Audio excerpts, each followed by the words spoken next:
Good morning, good afternoon, good evening, my dear listeners. It's another beautiful Thursday that I get to host you again after John had helped me to co-host the show. Today we are talking about Christian dating, love and marriage, part 2. And I have my guest here and I would love for them to introduce themselves. Karibuni sana. Hello, my name is Sharon and I can't wait to engage with you on this podcast. Welcome. Yes, guys, you know me as Bush. Leo niko kwa set. I'm not behind the camera. Kale Wire is my official name. My name is John Pepela. Glad to be here. My name is James Mugene. I'm so grateful to be here again. Okay, sasa I know this topic ni hile inakuanga ya vijana. Yeah, we had talked about it and so far so good. I know we've engaged to some point offset, but I would love to hear how is your experience? What do you do? And yeah, so the first thing I want to know is how should we date in a godly way? How should we date in a godly way? Okay, let me begin the flow. Basically, in a godly way, it's just a way that pleases God. Basically, when we are dating, these are two people coming together to agree on about their lives. So basically, when we include God in our affairs, when we include God in a relationship, there are things ambazo tunafaa tuweze kufuatilia na zile mambo ambazo tunafaa tufanye kama Wakristo. We are the chosen generation ambao tunajua God, and when we are saved, there's a way we need to walk as Christians. So when this person comes to walk with you in this way, and then we include God in it, in the conversation, basically it's going to help you to open your eyes, to open your minds on how you can run your relationship. Thank you so much. Oh, okay. James. Okay, just to add on what my brother Caleb has said. Yeah, if you are to date in a good way, that means you have to please God. And according to the Bible, actually, I cannot say that there's somewhere the word dating has been mentioned, but it talks about purity. So that means when you are dating, you have to keep yourself pure. You should purity must be applied. For example, when you're dating, you should have an aim or a goal. And if I say a goal or to achieve to an aim of something, that means it is for marriage, mostly for marriage. That it's that the godly way. Yeah, as a Christian, I'm talking about Christians. I don't know about the other people, but I believe if you date, do according. You keep yourself pure. Do it with an aim of getting marriage. Yeah. Sharon, how do we date in a godly way? How do you date in a godly way? Dating in a godly way. If as Christians you were to date, the first thing you do is date a Christian too, a fellow believer. Because that is, if you're going to date in a godly way, your perspective, your goal of dating will be, you'll have one goal, one perspective. So in each and when you're talking about something, or how can I put it? It's like basically dating for marriage. So as dating godly, you date according to God's will for two people. Yeah. John. I think dating in a godly way, the first thing you have to do is you commit to God first, because He's the author and finisher of everything. So before you start dating, before you even choose a partner, before you even think of approaching someone, you have to commit yourself to God first and ask Him if this is the right way or not. I think that's the beginning, that's the genesis of everything. Committing your what you want to do before God. Okay. Now, what I'm getting is God has to be the middle the middle point of everything. Yeah, so, the center. So like now you said we should apply purity. So how do we uphold that purity when you're dating? Purity, if someone that you are dating, you have to agree that there is no even sex before marriage is fornication. Yeah, it's biblically it is fornication. You are fornicating, and for you to uphold it, the Bible said that flee from sexual immorality. Yeah, you flee from it. you have to avoid. So there are things you have to avoid. For example, you have to understand yourself, you have to understand your partner. Yeah, for example, kuna watu wanakuanga weak. For example, if you have to apply a kiss in the process of dating, kama unajua unakuanga weak kupeana kiss inakupeleka in another kwa ulimwengu ingine, avoid it so that you won't be tempted. Actually, because a kiss it acts as like a catalyst. Yeah, and also avoid another way that you can uphold this purity. Try to avoid ndasema hizo kupatikana kwa private places only most of time, because you can be tempted if it is to meet, then in a kwa public. For example, you can say you are going to a hotel, mnakutana mahali, so that avoid ku prevent vitu zingine. Mkipatikana mkienda kwa hotel, mko na time yenu huko, hamtakuwa na time ya kusema maybe you touch one another every time. Yeah. Bush, how do you uphold purity as you date? I think my brother has just shared something about abstaining. Okay, kuna kitu inaitwa abstaining. Tukiwa primary tulikuwa tunashindana tu abstain. So basically he's talking about you guys avoiding yourself, finding yourself in a two scenario ambayo mko tu nyinyi wawili. We are human beings and all of us hatukutoka kwa chuma ama nini, tuko na flesh. Kuna kitu inaitwa feelings, mafilo so basically there's some scenarios ambayo when you are seeing that this going wherever you are going ama a place ambayo muko, it can trigger you to an evil act, just abstain. Earlier than ungoje ifike hapo. Unaanza kujipanga mapema na kwanza kujingoa huko mapema. So basically msingi wa kujua neno la Bwana litawaongoza na mtajua kwa kila kitu ambayo mnafanya at every time. God is going to guide you. That's why we have the Ecclesiastes. Yes, iko hapo inatuambia kila kitu inatendeka kwa kila wakati wake. Thank you so much. Sharon, do you have something to add on? Just the way James said, it's understanding each other with your weaknesses and being in I'll probably say a safe space for you guys if you're going to do this. Both want it. Amwezi fanya if the other partner is not in the same right mindset. So basically avoiding being in places where you can be tempted. Okay. Something else, John? I'll just have to agree with everything that you said, because even the Bible says in 1 Thessalonians 5:22, flee any appearance of evil.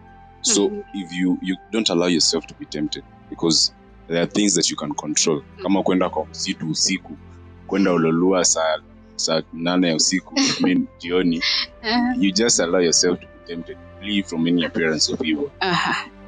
Okay. Ulolua no happy. Okay, it's nothing against Ololua, it's just imekuja. Strange. Okay, yeah. For those who don't know, Ololua is basically kuna zile ambazo different gardens have different kind of setting and yeah, okay. Now since we are there kupelekana Ololua kwenda kukula. Now how do you feel? There's this thing, I think there's how will I put it? Inakaa kama mvutano or something. Whereby women feel like if you go on a date, the man should pay the bill. So before I go there, Sharon, do you think you can pay the bill? I can, but I mean, I wouldn't mind the man paying, but it depends on the situation. So, like, from my experience, I've been with men who, like, once in a while, like, there's a time he paid, and then have been who have toxic masculinity. So it's like, I'm a man, I should pay. Yes. Yeah, chivalry. I'm okay with both. Oh, you're okay with both. Yeah. Wait a minute. Kwani kulipa pia siku hizi mmeiweka kwa toxic masculinity? Yeah. No, like okay. I feel like I am the one who asked you on that date. I feel like I want to treat you, but you don't want to accept it.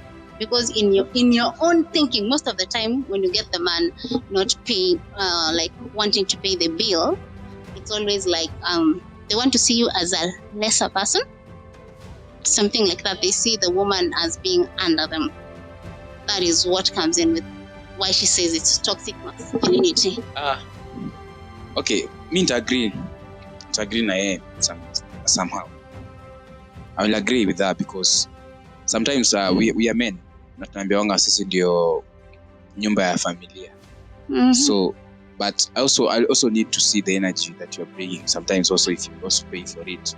Because kila siku is kwa mimi sio mimi tu kila siku. These are two people ambao tumeagree. We cannot agree to work together and then some things we aren't working together. If you're working together, we need to work together with everything. I get. Yeah. So paying bills is part of the everything that I'm talking about. So today I'll take you, and maybe the following day I'll take you, but my mentality was to pay. But if I see the energy that you're bringing, minus myself asking you, wow, I also feel good. Nimesema kuna mafilo. But I feel like we should treat our men once in a while. Why once? Why? Because you don't take me for dates every day. Okay. Mapenzi si ati kila siku ni mapenzi. There's some things, other things ambazo you're supposed to invest your time. Yeah, I know we were investing in something because one, we are dating in a Christian way. That means the first thing we should do as a couple. Okay, as much as we're not married or something, but is that like you want to strengthen your relationship. So sometimes I feel like the both of you should have like a Bible study, a prayer session, because trust me, a Christian dating is the hardest dating because you have rules that you feel like you don't want to. Okay, it's not like you feel that you're not supposed to break. But I think it's supposed to be equal. If you're cheating me once in a month, hata me pay nafaa kwa once. No, it's not like equality. It's a no. No. Why? No. Like the fact that nimesema I can pay for the But bill. mbona unasema men? Haimaanishi ifai like nilipa 5 times, nilipa 5 times. No. Sijaweka ring kwa mkono yako. Hapana, no. Nafaa kwa once. No, like okay, I feel like you know most of the times we feel like we should put in like money ndio ikue aje ikue like a date or like you're giving back. But I feel there's things I can do for you that doesn't require money. It's not about nimekufulia, nime iron. That's acts of service. Like I'm doing something for you. Yeah, sometimes tukutane mahali nimekuja na sister yangu tunaenda kuchapa kwa pedicure hivi na facial. It's something that I can do. It's not like every day. Sometimes mse hana do.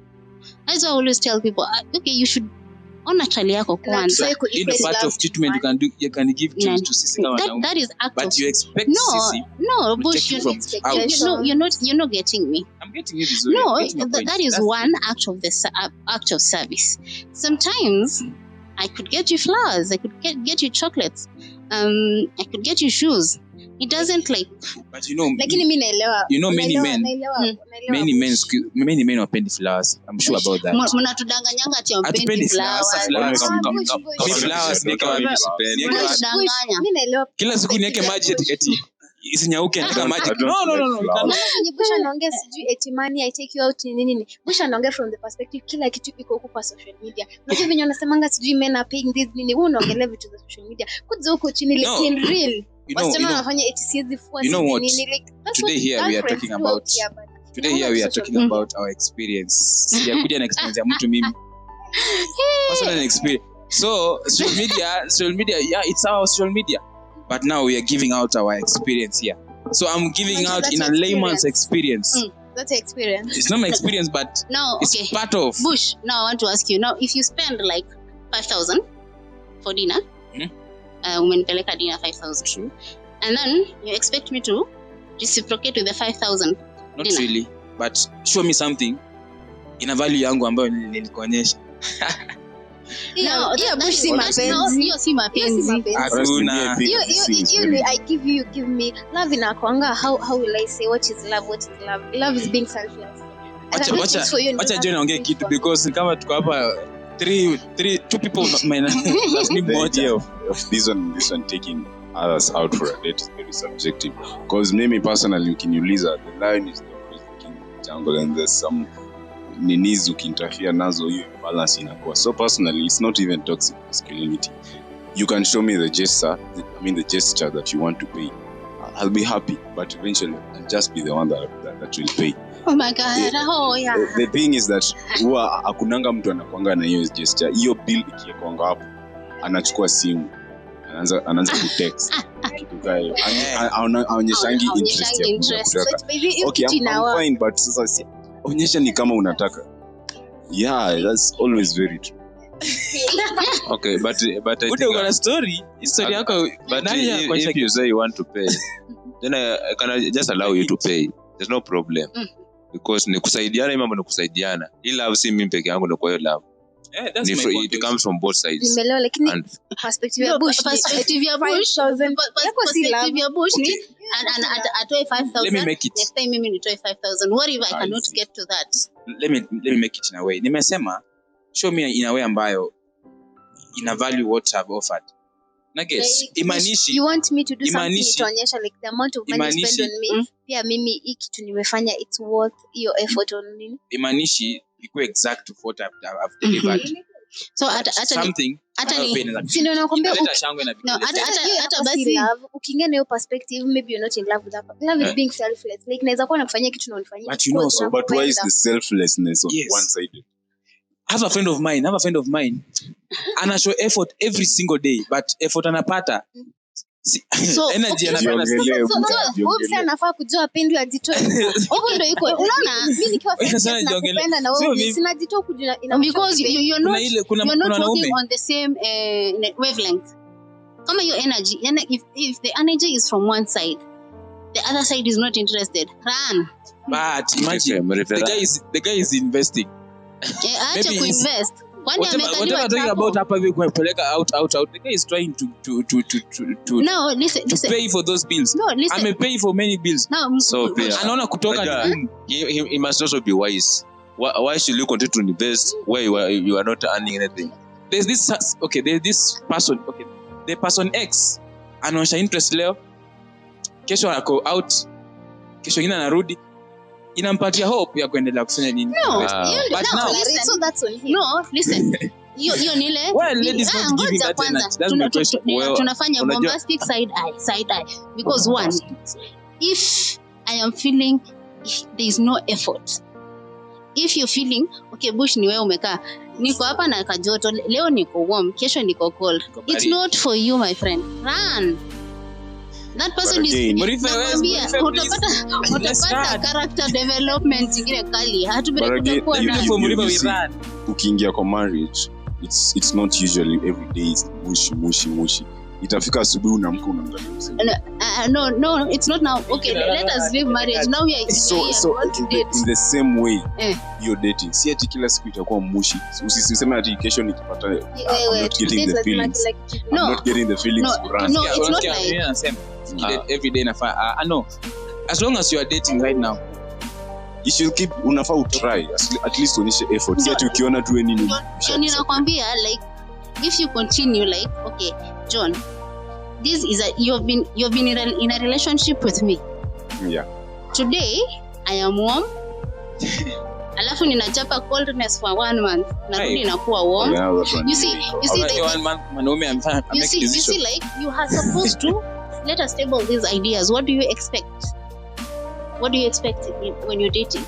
Like okay, for me, one thing I always say, I want like a person with good intentions, a person who's loyal, a person who's caring, a person who knows God. First thing, mbona ujiongeza communication and everything. First thing they should know God. And then every relationship, there should be open communication such that this is your best friend. This is the person you're going to spend the rest of your life with. So I feel like when you communicate, now you brought to the table. John umeleta yako sijui unataka nini. We are supposed to know where we are meeting each other. But now if you start feeling like I am not like giving you what you need, talk about it. And if you see there's no change, then there's no need for you to be there. Yeah. So the thing is that you have to indulge each other. Yes. So usiseme tu nimemuona kwa cold so I disappear. Indulge them. Mwambie hii na hii mimi naona is not haiko poa. Yeah. Akisikia ata change. If he doesn't change or she doesn't change, then hapo ndo unaweza toroka. Si ati toroka. Yeah, I think it ulikuwa najaribu kuongelea ni kile kitu maybe ni wewe tu mwenyewe peke yako unajituma kila siku unajituma hata hizo nunua socks. Yeah, hapana mimi but I think we can just work with communication. Yeah. Invest like dating. Our main aim of dating is just to build our communication. Yes. With the communication you're going to know me. I'm going to know you. Unajua Bush maybe from Friday to maybe Sunday umsaya nikitext saya reply kesho jioni. That's me, maybe that's me. Yeah. But now you are using that scenario of mine to make your own conclusion and judgments. But if you know me very well, you can't have any judgment. Unajua tu ako this and this and this. Yeah, and that is why the basis of every relationship is communication. Now, this is why I was telling my friend na story na give out one side but receiving less. Vitu kama hizo, I think story na communication. But also sometimes ladies ukiona effort ya mwanaume bana, usirudishe na maji. Rudishe pia effort ikikuja strong pia afanye jambo. But it's two-sided because kuna wanaume pia hawaonyeshi effort. Yeah. Text kila siku, you don't even reply. Exactly, you cannot reply. Take a hint. Yeah, so it's both sided. Wasichana they affected and then kuna majama. Yeah. But kuna wengine wako busy. No, and then sometimes wako busy, let him or her communicate. Sometimes I feel like, okay, unaona Sharon, now let me say this. Sometimes you the girl, you like when the guy sees that you invested, they start getting cold feet. And then the communication akwa less inaenda kutoka 3 days in a week. Kutoka daily inaenda 3 days in a week, inatoka 3 days inakuwa 1 day kidogo, anaweza kutext after 2 weeks. You see, the men who like what happens is yes. Kwanza wanaume wanaogopa commitment. Wanaume wanaogopa commitment sana sana. If kama tuko ready, mbona tujiingize kwa vitu ambazo hatujapanga? Kama uko ready, mbona ulikuja kanikatia?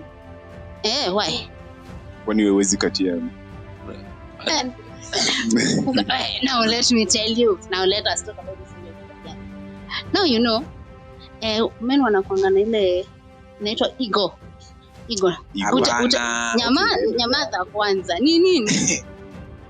Now like because of the ego nakuja nimekwambia John, you know I have feelings and stuff like, you know John atani ghost. Most of the time atani ghost because one thing they feel like they should be the one like sending the lines first. Like I said, that's why rules za jungle manze lazima inafaa ikuwe itu. But there's a way inaweza kuonyesha mean to you but sija kukatia and then like ski story. I do production for weddings. I do weddings. Sasa hiyo wakati wanasemanga haya ni nani ambaye alikatia mwingine akuje mbele, ndio nasikia mwanadada analeta mwanaume.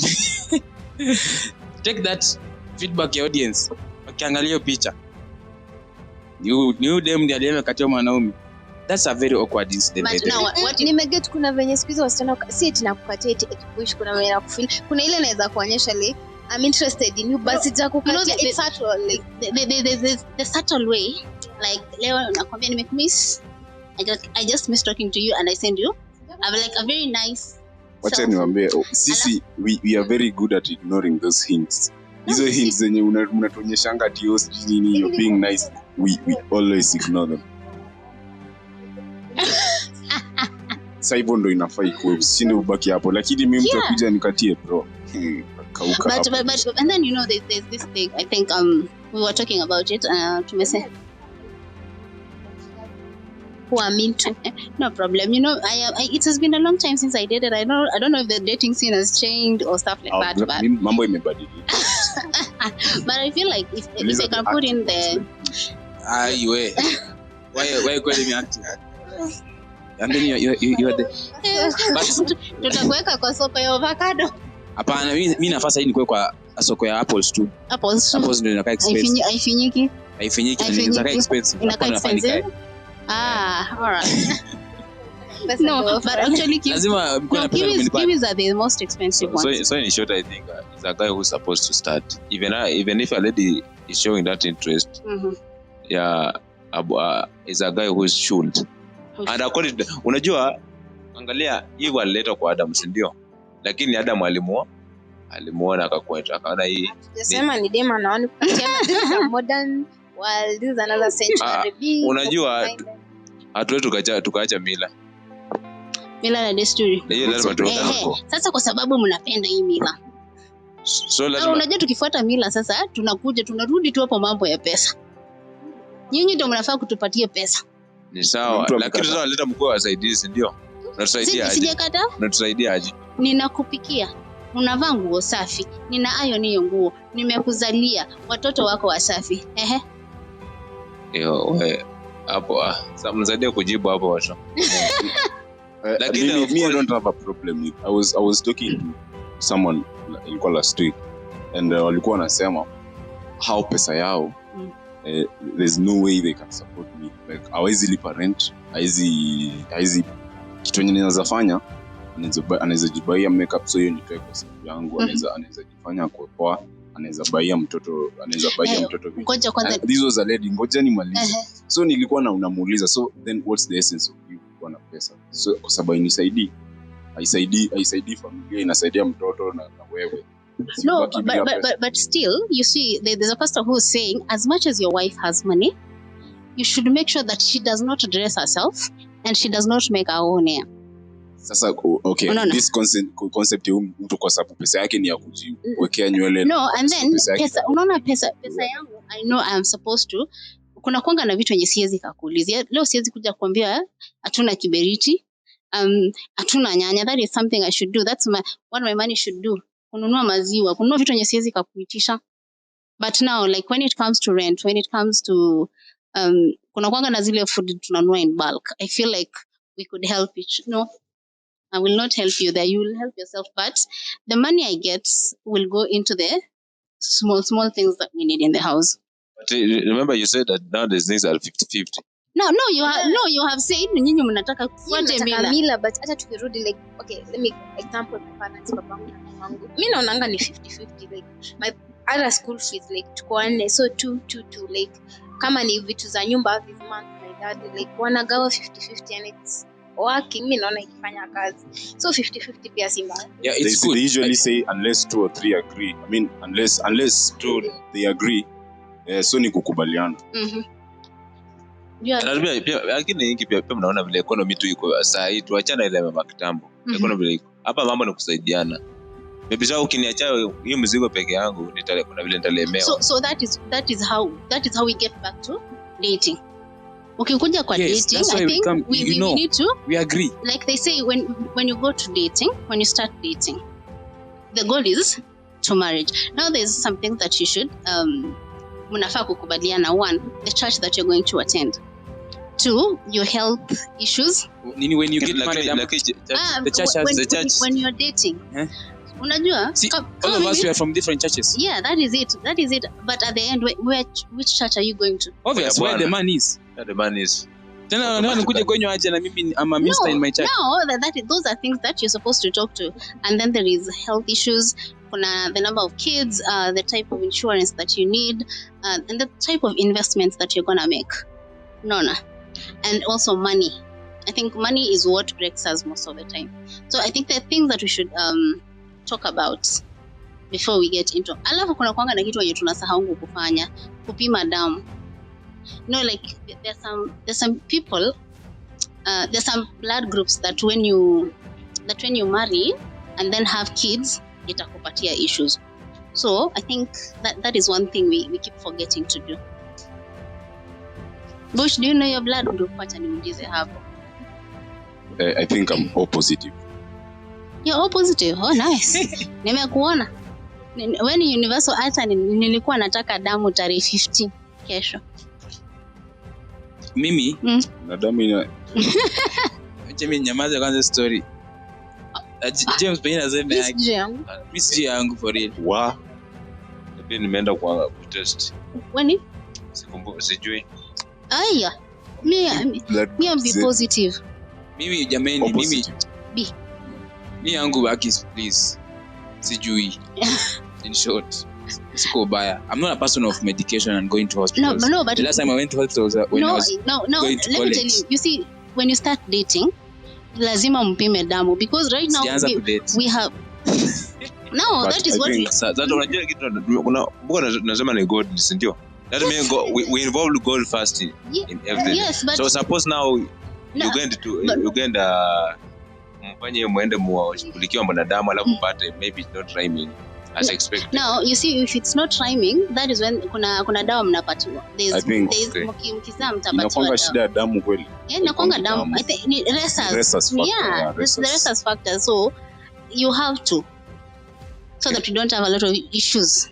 But now, like when you're getting into marriage and you're still dating, nowadays I think we don't make enough investments. So like I mean, I would love if you ask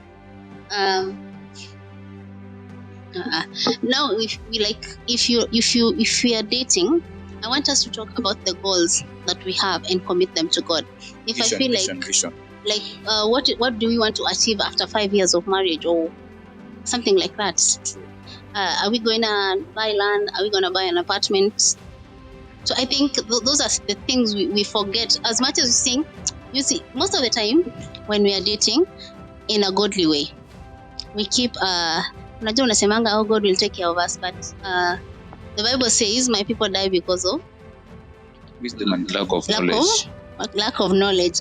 Now, we don't have to give excuses because yes, we are Christians, but I say we have to buy land. Kama unaweza nunua shamba na bwana yako.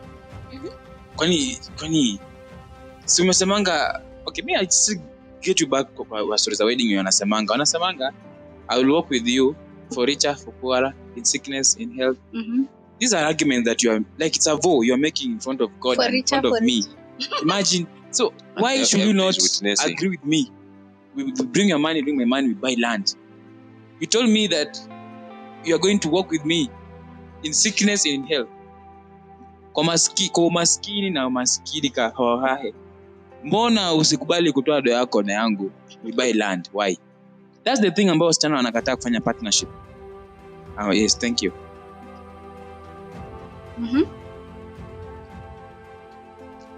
Je, unaona aje hii story?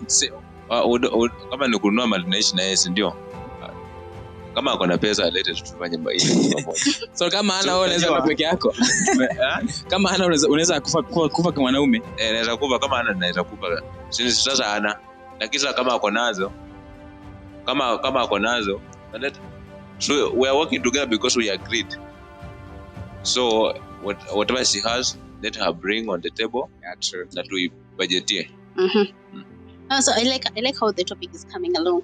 So we have come to a conclusion that in every relationship, whether it's a Christian relationship or people who are not in a Christian relationship, one thing is that communication is key.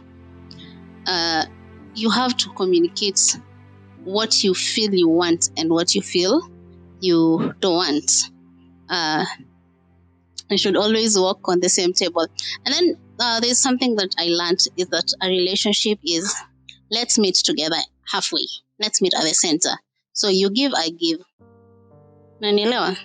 So give me, I'll give it back to you.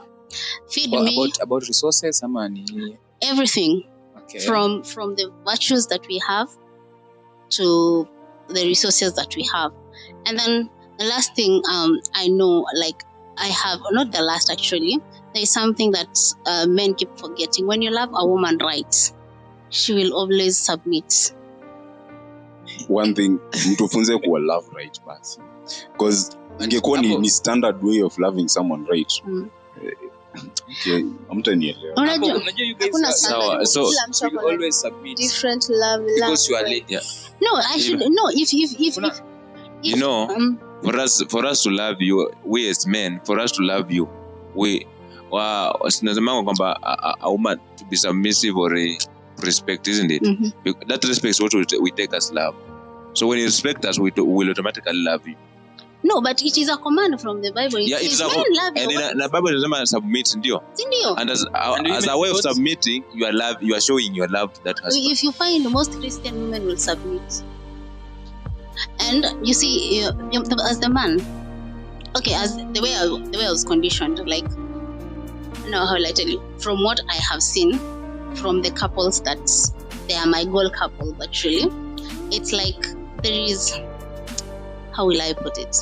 They are conditioned, as a woman, you're conditioned that your husband is gonna be your provider, he's your protector, like, you know.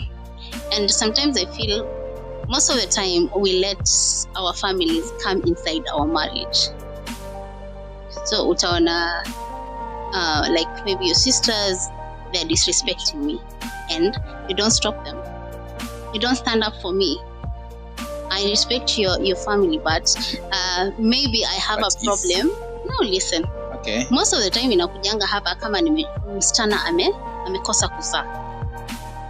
You know, True. and then you find most of the time it's always the mother-in-laws who come in and cause havoc. And you're not standing up for me. I don't know why I'm not giving back. I believe I think Sharon anakuanga na time nyingine anasema talking stage. Kwa hiyo talking stage yenyu mkifika wakati bora ya kuweza kwenda kujua wazazi and kujua where this guy comes from. I think you need to know also their family relatives, how they conduct themselves, how they can react when you do something, the response you can get from you behaving from a certain situation ama ukishajua mapema unaanza kujiandaa, because ladies mna avoid kujua kwetu sana. Mtaka samani mna avoid kujua kwetu like wataki kuenda Lakini sometimes unataka kunipeleka kule mapema bana. Bado tu. Sina kupeleka ili ujue my mother-in-law anaweza fanya kitu gani. But you know, like for me right now, I'm always saying, now we are going to do this. Me, your mother is going to be my mother. Hata kwa mother-in-law. Yeah, true. Yeah, they're supposed to be like my mother because we are one. Yeah. So she should take me as a daughter. You see? True, that's right. You know, when it comes, okay, it also depends on how you relate with your parents. Ukimwambia, this is the woman I love, and you know, there's a way you talk to your parents that they come to learn your girlfriend even before you bring her home. You know what? When you stay with your mother, you stay with your parent, you know, hizi vitu hafichi. Unaangalia sometimes unaangalia mother yako. Anakuambianga mimi ukiniletea msichana nakaa hivi na hivi tutasumbuana. So there's some things ambazo before you make an initiative of looking for that person, you already know what your family members can expect you to bring for them. Mm-hmm. So it's up to you. Sometimes we make decisions zingine zenye ulikuwa unajua tu hiki kitu bana hizi work. Una get? Yeah. Personally kama mimi niseme I want to get a girl ambaye akona mtoi. Obviously mimi nitapewa vita zingine zenye sija expect kupata hizo mavita. Mm-hmm. I know in a place just look, you have abstained in your youth. Also look for somebody ambaye abstain kwa vijana yake. And what if she was raped? Now hapo ndio sasa situation kama hizo kwenda kuona wazazi mapema before hata mfike kwa hiyo tendo la ndoa za kuoana. But mimi naona kwa mfano nikisema mambo maybe kuna mtoi 3 weeks hivi akiniambia nipeleke kwa unafaa kukubali. Hapana. Mimi najua uko na mtoi. Nimekuona leo, kesho najua uko na mtoi. I'll tell you how kwetu kuko. Na get sasa ni mimi kwanza kupitch minus you come in our place. Mimi naanza kupitch with the person who can bring the trouble. Ambia I'm dating, I'm seeing someone na kona hivi na hivi na hivi. Nisikie response kwanza before tuendelee. Na get hizo vitu kama hizo communication they are very good. Mm-hmm. Sasa boy kale boy for example umempata kwa mtu and your family doesn't cannot allow you to bring a girl mwenye kuna mtu ndio. What if we as Christians we believe in praying and God gives you direction that the lady should marry? What will you do in such case? Nimesema hivi, when I'm going to pitch alone kwetu, the response I'm getting now coming to you, we are agreeing that response, then we now make a decision. We can bring prayer in. I get. Then me, I can give out my decision to the kwetu side, but we believe that we are going to work with the prayer part. Mungu atusaidie to have the final decisions. It makes sense. Akienda kishaongelesha wazazi wake and then give feedback to his girlfriend, they talk about it. Hapo ndio utajua as a girlfriend, will you really go into this situation? Ndio unafaa ujue hivyo sasa.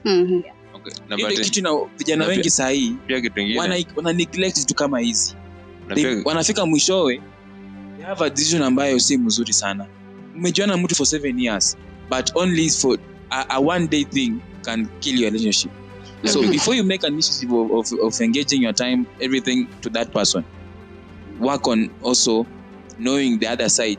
How will it be? Which response can we get? Thank you. What if they resist that you should not bring her? And so you break up. No, and remember God is the one who has directed you.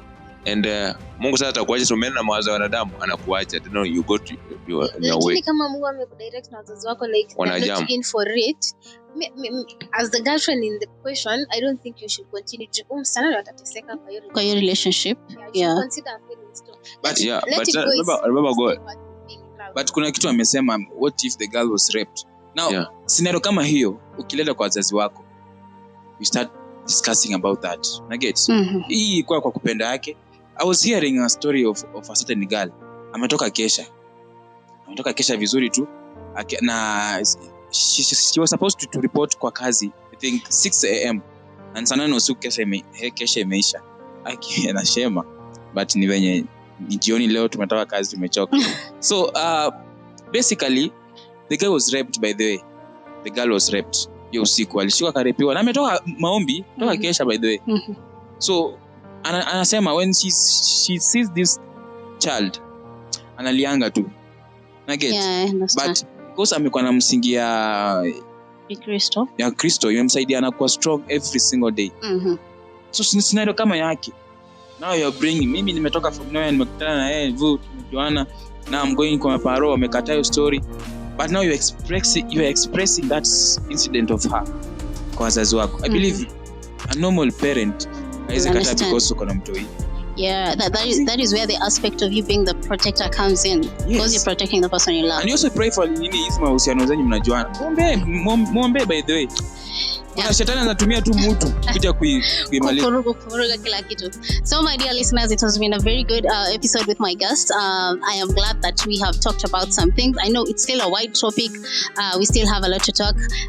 And one thing I think I've got out from here is that you should first put God in the center, because it says love God with all your heart, with all your mind, and with all your soul.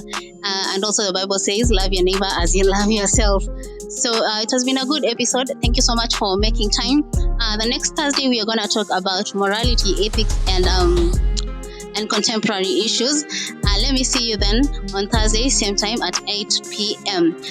It has been the Youth Podcast, the Christian Army Podcast from Agape Restoration Center, Kawangware. Till next time, see you. Bye. Bye.